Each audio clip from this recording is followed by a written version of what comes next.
term. The floor is yours, Ellert. Thank you, Karande. Well, hello, everyone. Nice to see your faces. Some I saw before, some for today are new. Be welcome. Fabian, you are number one on the list of questions. I simply will follow the questions as I see them here in my file. Please Okay. share with you what you would like to discuss. Yeah. The audio is coming through. Okay. Yes. Okay. Very good. I switched the thing.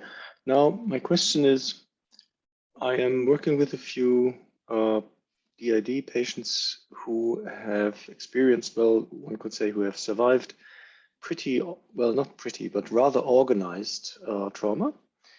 One with a cultist background, the others probably more just for remuneration, just material gain. And everywhere in the world, Halloween is coming up. And one of the cult survivor, he realized recently that a part is thinking about is intruding with numbers, digits. That looked like a telephone number. He is almost 60 years old, and he lives with a loving wife, and we have no indication that for years he has been following any commands, exterior, interior. I think one can almost never be absolutely sure, but I'm pretty sure. I don't know the wife, but she accompanies him frequently, and I don't think he himself is in any danger.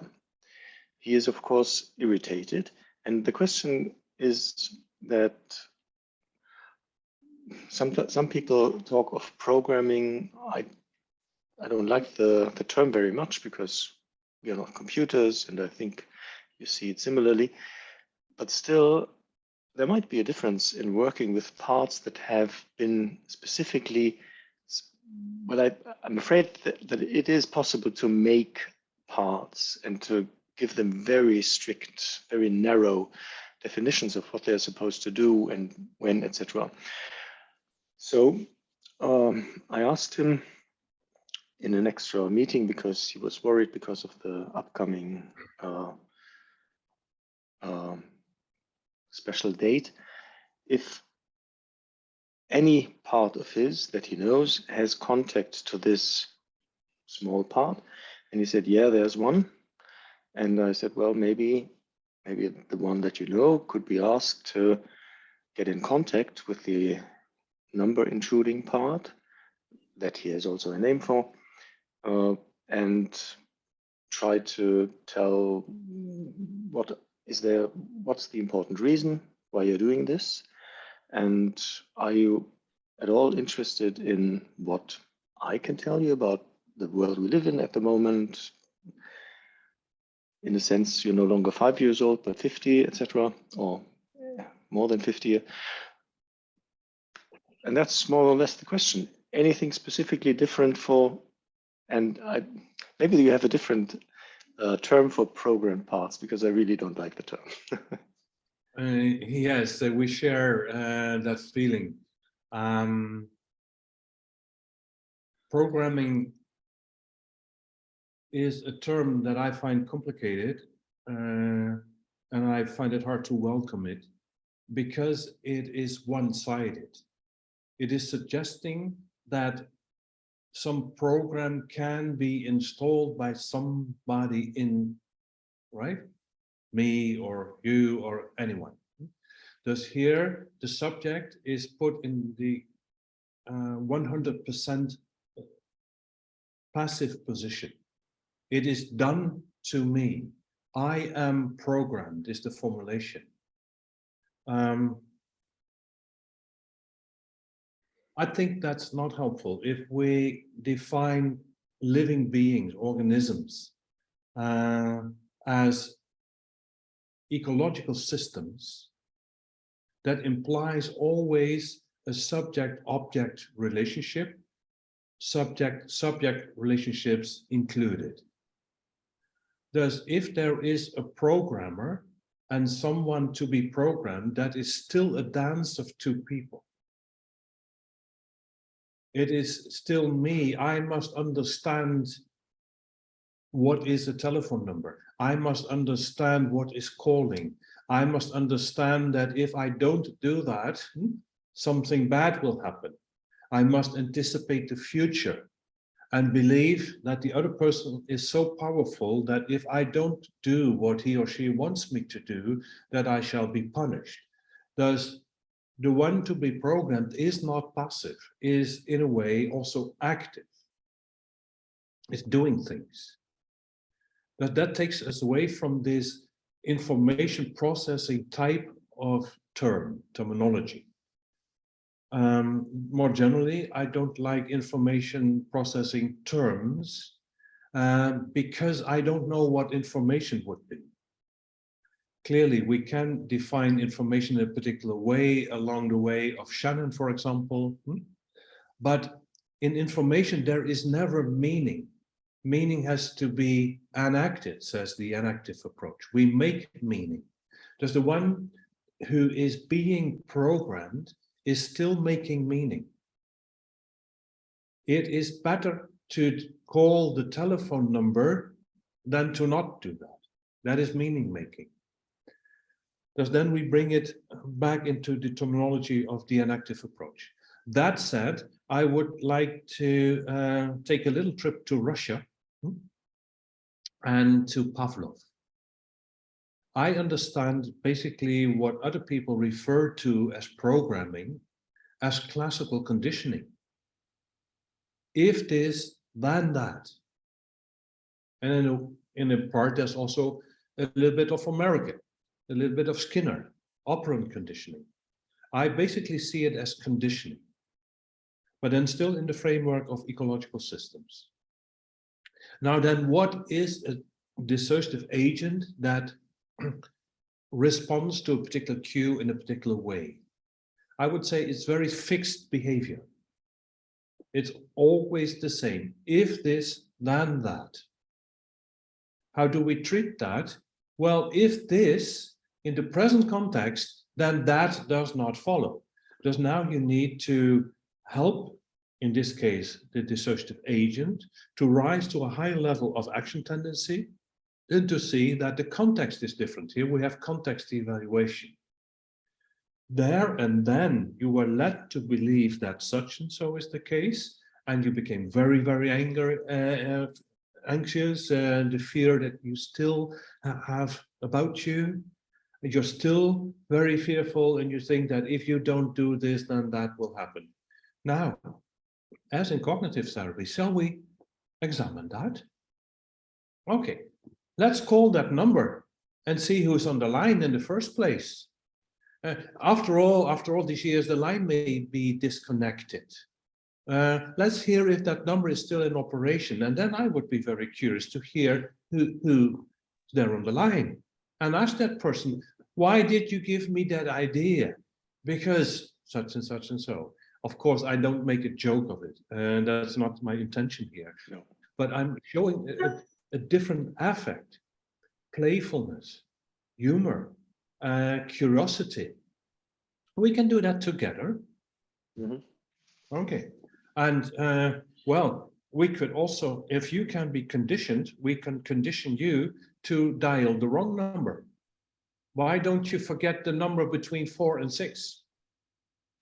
Mm-hmm. That would be another, perhaps somewhat playful way. And again, don't make a joke out of it. That's not my intent. Be very sincere, but create a kind of looseness that is not there in the fixation. Yeah. Apart from anything else, I would still also want to meet this agent. How were you created? Where did you come from? What does your world look like? I would show sincere interest in meeting that part. And then in immediate extension to that, have the other parts show interest in this part. After all, it's a conflict in the patient, the fight, so to speak. Will you enact that which you are programmed to enact, and reenact. Will you do that? And me as a therapist trying to prevent you from doing that. Then it's a kind of struggle between that dissociative agent and the therapist. That's wrong. The struggle is between the part that does something in a classical conditioned way and has a low level of mental functioning, and the other parts. Why wouldn't we invite the other parts, the other agents, to tell that so-called program part, well, thank you that you did the dirty stuff that you had to do at the time. Now we're also here. What would you want from us? We can start to take care of you. There's a little bit, and that goes for these classical conditioned parts in this sense, and other parts just the same. Don't get caught up in a one-to-one relationship. Even if we work one-to-one at some points with the certain agents, never forget that they are part of a complex structure. Yeah. Yeah. Well, the idea of calling that sounds a bit radical, but I mean, there's really no harm there. Of course. Yes. I could just do it. This is what I've often done. Oh, the perpetrator is behind the door. Oh, yes, is he? Oh, where did he come from today? Because did he know that you were, let's say, in the city of Amersfoort? How, did he know that we are in Amersfoort now? Did you tell him? No. Oh, he knows that. He hasn't got anything else to do. He doesn't need to earn money. He will come by. And you think he's there? Well, I happen to be a kind of curious guy. Shall we have a look together to see if he's already here? No, that's too dangerous. That's too dangerous. I believe you feel that way. And I'm sorry you feel that way. However, I'm a little bit of a crazy guy and I'm curious and I don't feel that fear. I appreciate that you're fearful. Now, shall I hold your hand? Would that perhaps help? No, no, no, no. Okay, not that. Okay, then I peek behind the door. Say, well, I don't see anyone here.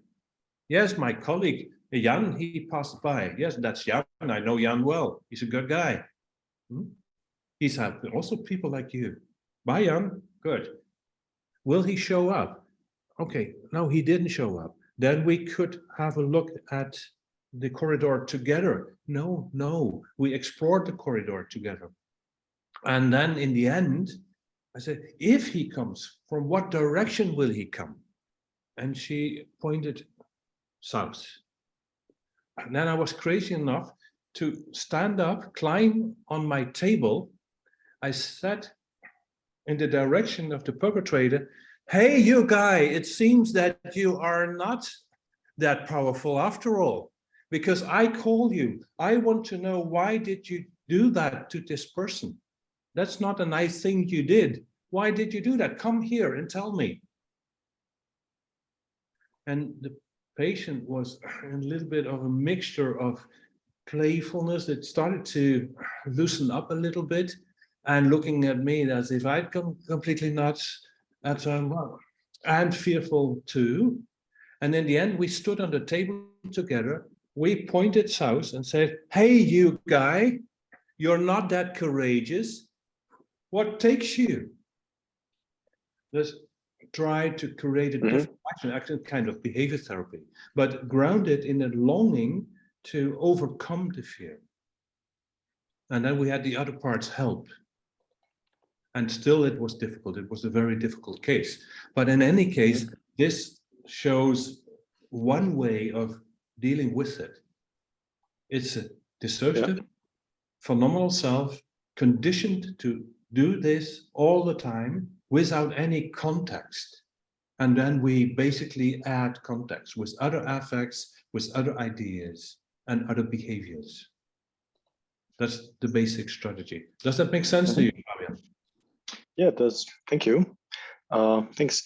I will, after sitting so long, I will go onto the trampoline and move around a little bit. So I'll switch off my camera, right? But I'm still there. I'm listening and watching. Okay, jumping jack. Thank you very much. Good. Frauke, you have a question. Is it related to Fabian's question? Yes, it is. Okay. Go ahead. When I did an intervention like the one you told us now, I have the problem that the inner controlling part tells me there are other perpetrators who will control him. And so I don't know how to go with that. Let me see if I get you right, Frauke. Do it in German if you want. No, because then our other participants won't be able to track us. No problem. Let's go through it quickly. There is one agent, and that agent was doing what? So I had an intervention like you told us now. I asked, I want to reorientate the part to the time now and want to show him that there is no perpetrator outside. Okay. And then I get the answer, but there are inner perpetrators. Ah, okay. Who are they, I would ask? When I do a special movement, then they will punish me.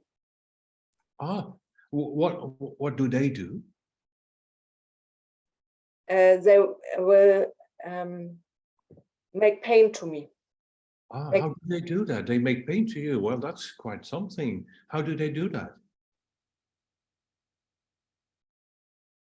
I don't know. I didn't ask. Oh, perhaps you asked them. How do you do that? And I don't know if you have that question. I certainly have that question. Why do you do that? Then we jump from the part who's up front that showed the conditioned behavior that we were working with. Then they point to another part. Thus here we hear the dynamic in the patient. Then we go to that part and we get them interact. Okay. Yes, and it starts with that, but then they left me again. They left because I think it was too bedrohlich, too. Too threatening. Yes. Yeah. Okay, Thanks. then I would say the part that's up front now, you're very good at avoiding or rescuing. You thought I must come forward because it's going to be too heavy. Of course, I could now talk to you, but I just wonder, the parts that we just met, how are they left behind? Are they in need? Did they learn something? Do they feel a little bit less worried, concerned, fearful? Has anything changed? Could you take a peek in their direction and see how they are doing right here and now? That's number one. Number two is, hey, parts who were just here, how are you doing now? Perhaps three, you could meet one another and see what's going on here. It's not forbidden to say it has been enough for today. Rather than take full control, part that's now up front, you could also say, we readdress the issues, and they are difficult and tough, in the next session again, but for today it's been enough. Now, part, you came forward, you took control. Can you check with the other parts if they consent, if it's okay with them to leave the mother alone for this time, there's another week to come, and that we return to the troublesome issues next time, or whatever. Here I try to model that we take on board all parts. Did you do that too, Frauke? I didn't, but now I have an idea to how I can go on with this situation. Okay, good luck. Good luck. Thanks. Shall we move forward to our next question? I need to see who it is. Jean-Pierre. Yes. Yeah. You know, it's part of my integration of your thinking of the inactive approach in general. And it really helped me with a patient that but my question relates to is the inactive approach. could be, because I really believe in action and all that Varela things, you know, from long time ago, and dynamic system and things like that. But my question is the differentiation between dissociative agent and modes of longing that might be incompatible sometime, and that it seems like they are dissociate in a sense, or there is some dissociation, but it's not the structural dissociation with the first person perspective. So this is where I'm a little lost at the moment.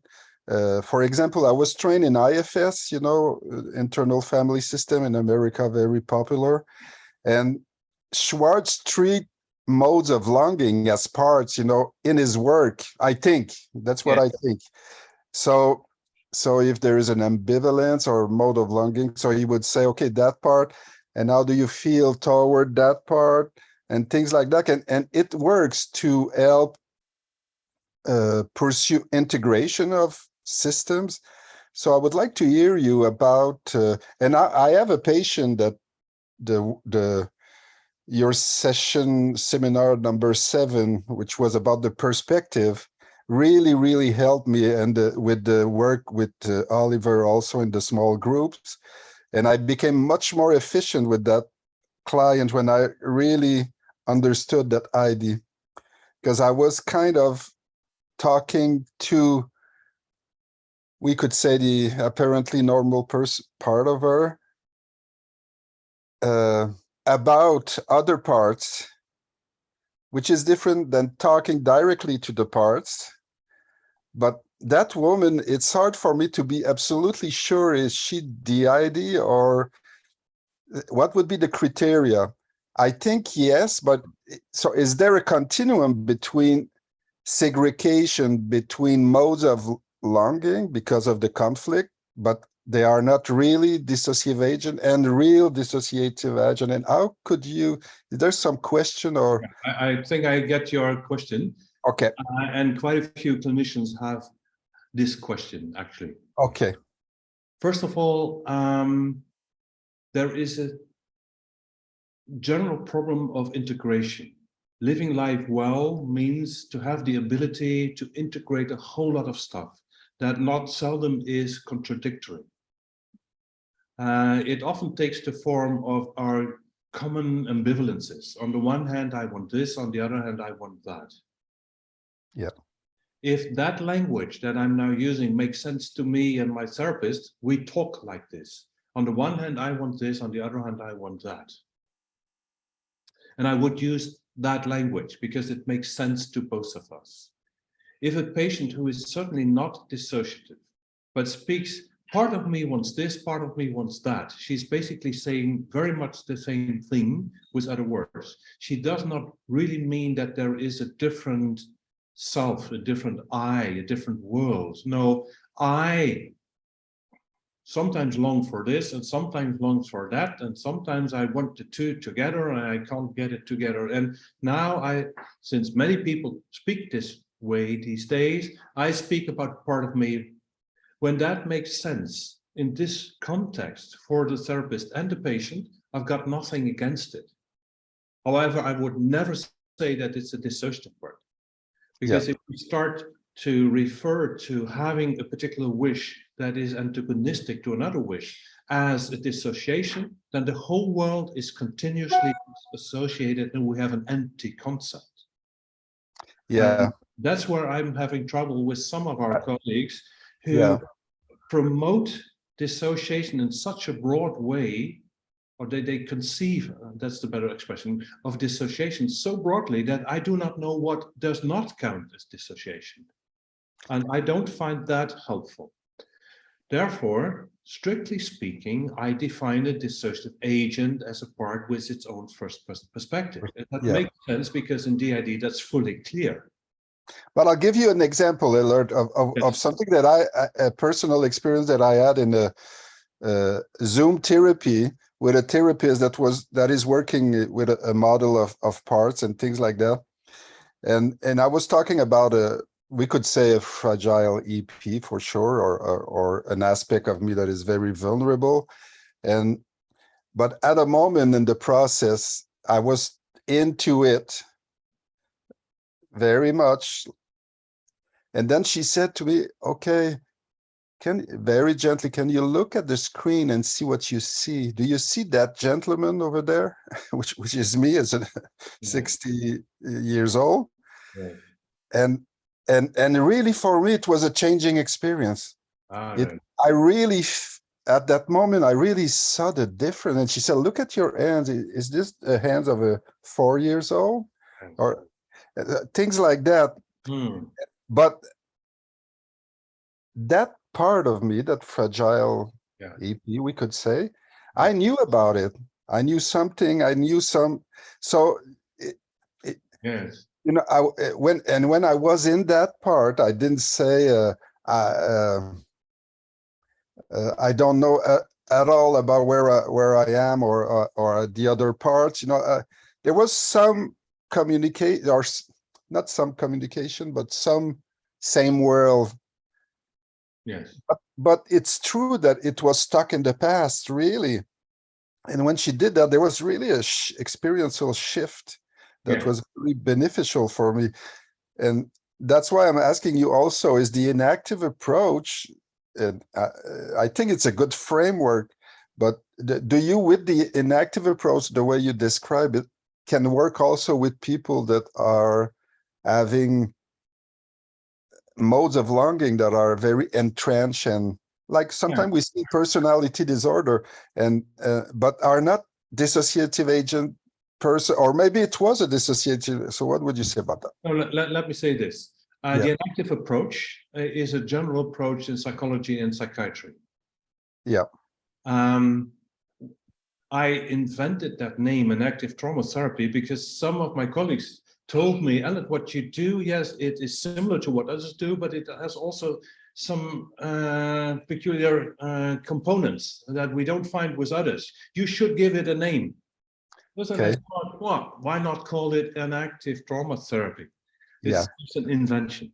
And it's a collection of a whole set of interventions, philosophies, and psychology. Sure. It's kind of meta model, if you like. Yeah, but it's very coherent. The way I see it, it works. You know, if you read this, if it were incoherent, and that might be, then I would start to work again and say, well, there's something that doesn't fit. It's also an open model. It's a dynamic model. We have not found the truth. No, we have found something that seems to work and that seems to make sense at various levels, clinical levels and theoretical levels, empirical levels. So okay, sorry. Now, the way you were, you still recognized yourself as Jean-Pierre. It's still basically the same first-person perspective, but there were nuances that were different. As you were speaking, I was reminded of a meeting I had with a friend. It was a good friend when we were teenagers, and we hadn't met for 50 years.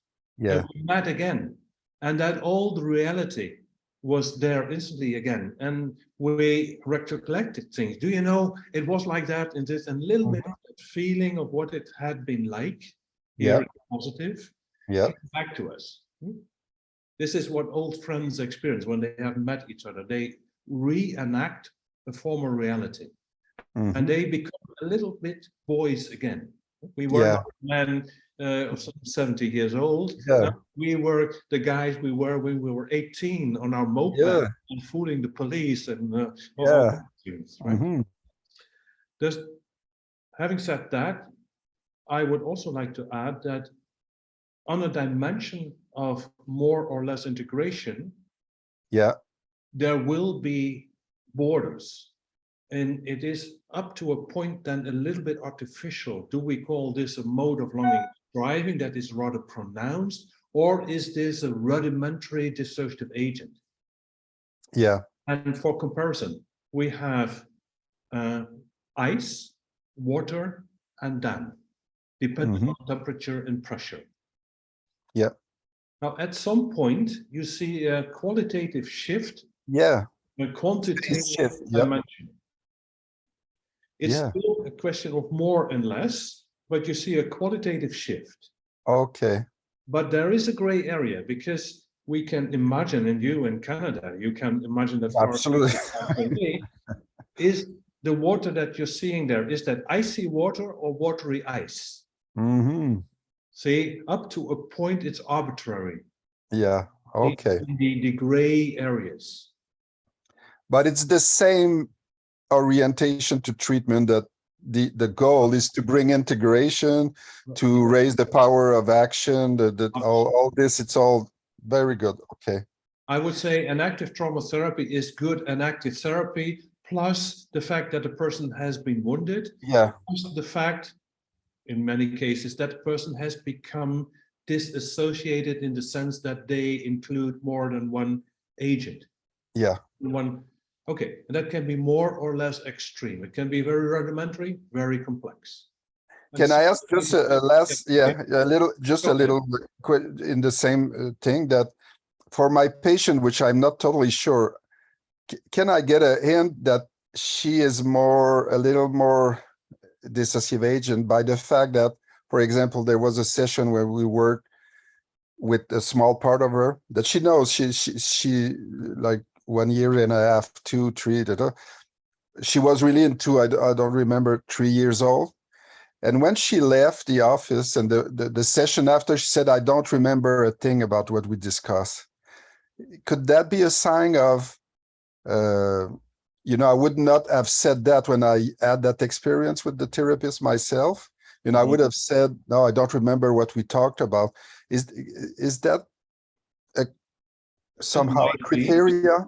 Hypothetically, you might say, oh, it might be that. Yeah. It might also be otherwise. She may say, I don't recollect it. Why? Well, that may be because she is indeed disassociative. Yeah. It may also be that she uses the word I don't remember for I do not concentrate on the issue right now because I don't feel very keen on doing that. Okay, yeah, It okay. might be a concentration problem. It might be a problem of motivation.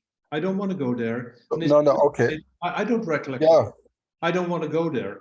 There's time and again, as we make meaning, also in diets and therapy, we must do that together. It is a participatory sense making.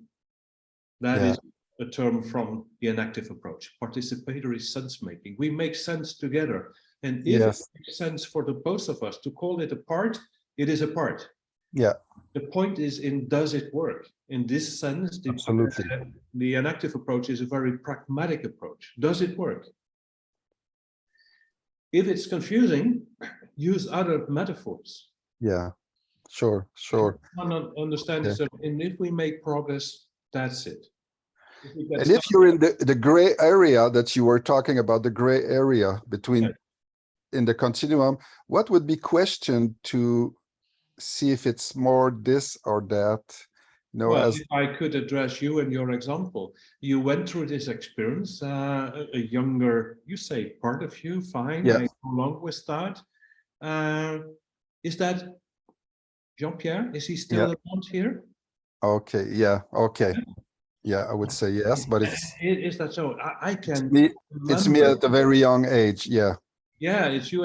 I do remember the other day I had I found an old sheet again, the sheet of the little bed that I had when I must have been 2 or 3 years of age, and as I saw it, there was a little duck on it, and I recognized the color. It was orange and blue, and it had a certain feeling. With my nail, I could go under the little duck that had been sewn to the sheet, and that gave a sort of peculiar, familiar feeling of feeling home. And I felt again little Elliot in his crib. I could almost see the little crib. I must have been 2 or 3 years of age.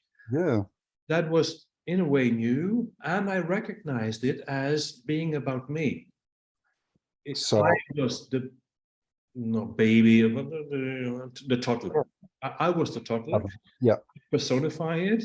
In part, it was surprising, but I instantly recognized it, thus enacted it as alert. It's part of my phenomenal self, although it is very different. Okay. And that, then I might still say it's a part of me. That would not be my language. No, that is my toddler experience. Yeah, Yeah, this is how I would mention that. okay, If you or if a patient is comfortable saying that young part of me, it's fine because we mutually understand what you mean by that. okay. We have no confusion. Okay, good, good. So that makes clear to me that my client, I could try, but I'm sure she knows it's the same high. It's this, so it's just that it's very painful, trauma related, but it's not a dissociative agent. So thank you, Alert. It's very Yeah. clarifying for me. I believe, Thank I you for the believe question. Pat has a question regarding this topic. Okay, I Yeah. do. So, in your seminar, the last seminar, you were talking about John 12 and John 46 with a flashback memory. yes, And how does this concept fit with dual awareness? Like if somebody has dual awareness, yes, you know, that they can be their present person and then go back into the John 12 memory and know Yes. they're all one, it's all I. yes. But if they lose the dual awareness and they're completely back in John 12, is that a dissociative agent then? When you Yes, don't have dual awareness? And then I would say indeed, John 12 is a dissociative agent because he enacts and reenacts his particular idea of who he is and the feelings that the experience of being that one. He has his quasi second person perspective, I and me relationship, and I and you relationship, and I and world more general relationship. Thus he has his own first person perspectives extended to the quasi second and third. And that is not integrated with John 65, Right. who would say, I can think that that must be me. Sure, I have been John 12, but this John 12 is saying things that I don't recognize as me. Because then there's a lack of personification in John 65 regarding John 12, and the other way around too. John 12 does not personify also being John 65. Then I would say you have at least in John 12 a rudimentary dissociative agent. And if John 12 is dissociative, thereby, through logic, John 65 is also a dissociative agent because the two are not integrated. It's not so that we have a healthy being and a dissociative part. A dissociation is always one agent is disassociated from another agent. Good. Now, if John would say, yes, I remember again, I was that 12-year-old. Yes, I had forgotten kind of that I had done those things, that I've gone through that experiences. But yes, now it's there again. That's me. Then I would say at that level, John 65 has already basically integrated John 12, because now John 12 is not a different individual. No, it is me. Thus, in this case, John 65 at least starts to approach John 12 as being a way of being belonging to him. Great. Thank you. Even if it, clarifying. yeah, me too. But even if this material, Alert, in continuation of what Pat is saying, is very painful, so that the person didn't want to approach it, but now he's starting to approach it with that dual attention, and slowly will integrate or feel, for example, the pain, but without being two agents. That's what you mean. But it will be an integrative movement that will be helpful for the person to welcome that aspect of the 12 years old that it was so painful, could not look at it, right? Yes. Very Okay. technically speaking, Yeah. we want, or the assignment of therapy is, I mean, by that we want a therapist, help John 65 integrate John 12. Yeah. That means John 65 has to engage in the same actions up to a point that Mhm. John 12 engages in. John 12 experiences the pain related to, say, an accident. Yeah. Then, staying in the here and now of being the 65-year-old, John has to also synthesize the pain. So Okay. that he feels, thus engages in the same action Okay. Those develop, in this sense, the same state of consciousness, same Yeah. way of being.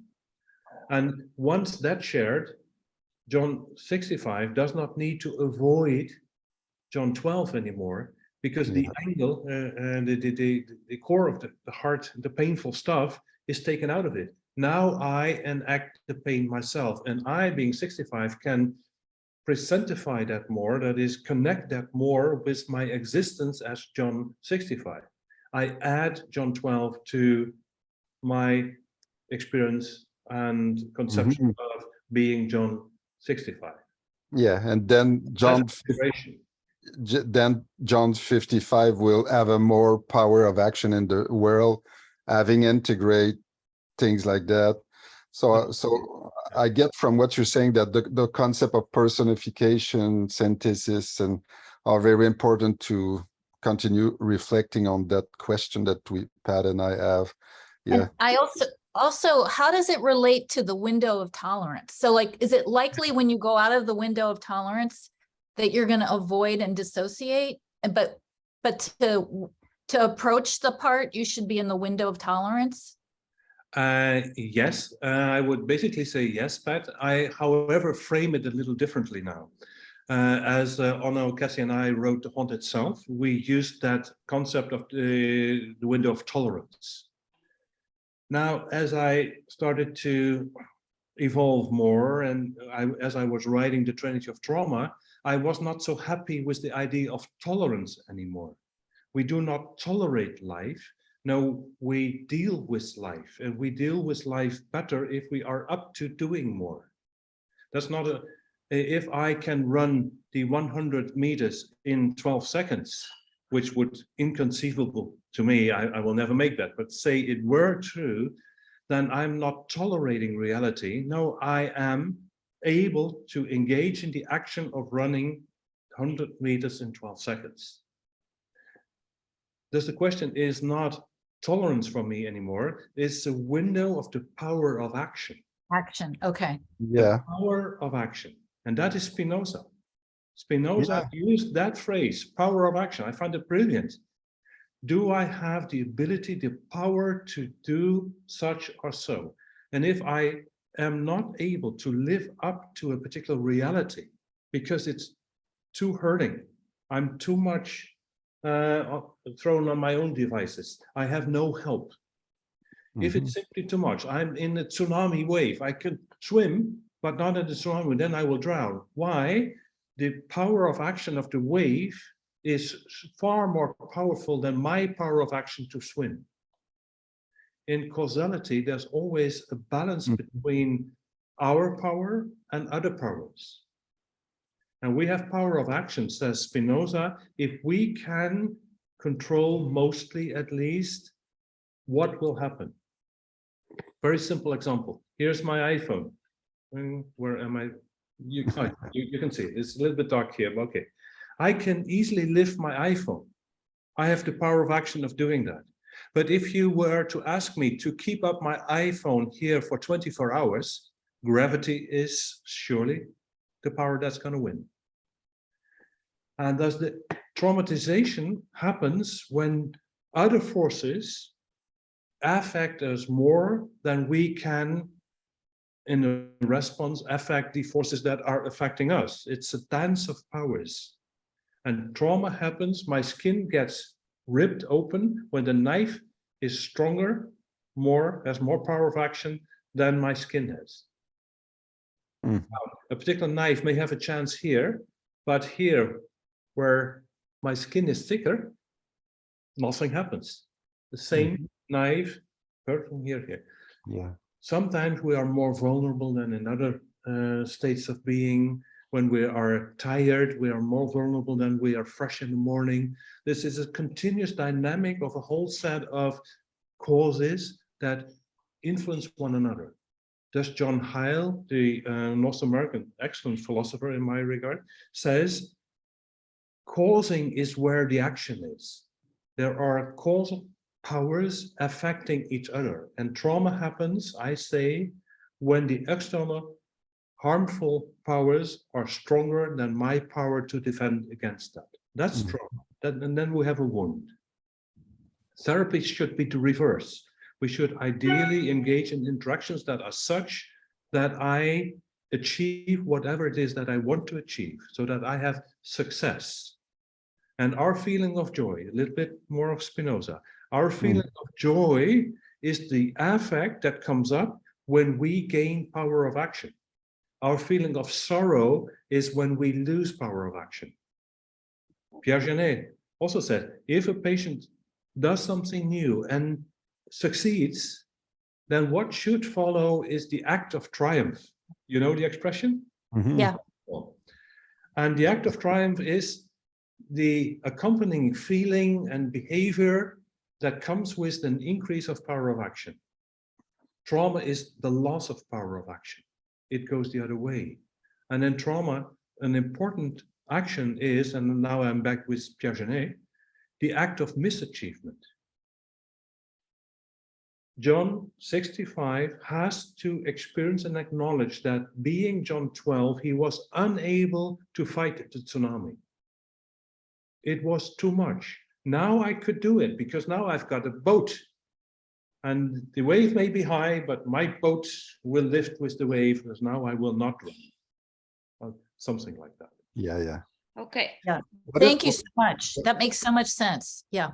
Yeah. What is the philosopher you were talking about? Causality, John? John Heil. I've referenced him in recent chapter. H-E-I-L. Okay, I-H-E-I-L. Yes. Okay, thanks. In a recent chapter that I wrote in the new big book that Martin Doherty and Steve Gold edited, there's a new chapter of me, Steps Toward an Ecology of Trauma Dissociation, or something it's titled. I will have referenced him. Okay, He's a very clear thinker. about causality, yeah. In this, and also when it comes to metaphysics, I find him a brilliant guy. He writes very clearly. I can only recommend studying his books. I Is can it- make a list of your favorite books of this year, Father. Okay, We still have a question of Bea Schult. okay, Bea. And Pat, I see you raise your hand. If there's time, we'll readdress yours. Okay, Bea. Baby. That was a mistake. Sorry. Oh, that was a mistake. But you did have a question I saw in the list. No. No, this is Bea Schult has a question. You're mixing up all the Okay. ladies in the group. Okay, can we then go to Bea Schult?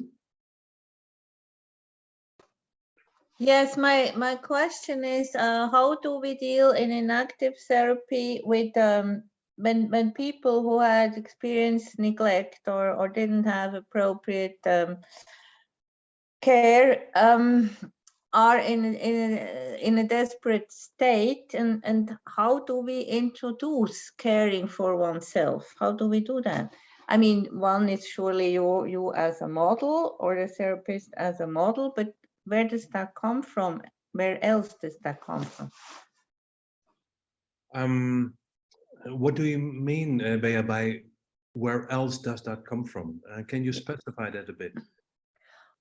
Yeah, yes, because I think of therapy where we enact that, we introduce figures who represent ideal parents or good parents, for instance, or we imagine that with psychodynamic imaginative trauma therapy too. I mean, is there such a thing in inactive therapy? Surely. Imagination is a wonderful instrument if it works for the patient. Okay. Thus, if the patient could imagine something like this, your mother, and let's not blame mothers, but let me just, for example, say, your mother neglected you. Mm-hmm. Your mother was apparently a very unable mother. Mm-hmm. Perhaps she's not a bad woman, but she didn't attend to you. She had no space for you. That's how it has been. And that's what you've experienced, and that's what you see. Now, had your mother be different, had she had a better life herself, perhaps, had her living conditions be better, what would your mother do? Mm-hmm. Okay. So we check, do they have any ideas on how different it Yes. would be? You check the Okay. power of action. What can they imagine? Okay. It might be that they don't have any idea what good caretaking is, because their idea is this is how things are in families. I'm the weirdo. I couldn't somehow thrive. My parents are okay, although we as clinicians would say that it was utter neglect. That it's a different frame, and you cannot do that. If the patient is having a little part, and to use our technical terms, if an A&P is there and there's a little one, and the little one is in need, then I would ask A&P, for example, now, if you look at her, that little one, if you kind of feel her a little bit, even from a distance, what is it that she needs? Oh, she wants this or that. Oh. And that is exactly what wasn't there in your life. No, it wasn't there, never. And she is nonetheless hungry for that. She's longing for that all the time. Then I would say that is very, very normal, right? What else? We do need caretaking, otherwise we die. It's basically a miracle that you're even here.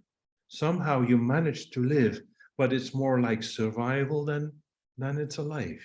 Now, if you look at that little one, do you feel any sort of need in her regard? Would you want to do something?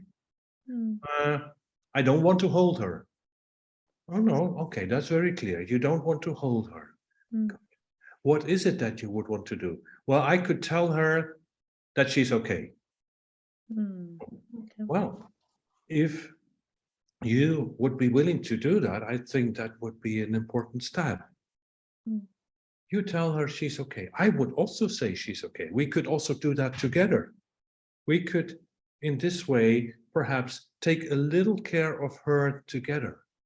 We're not mom and dad, of course not, but we could act as if and see how the little one responds to that. She seems to like it, but now she's coming my direction. That's too much. All the pain and the things, I don't want that. Okay, that's still too much.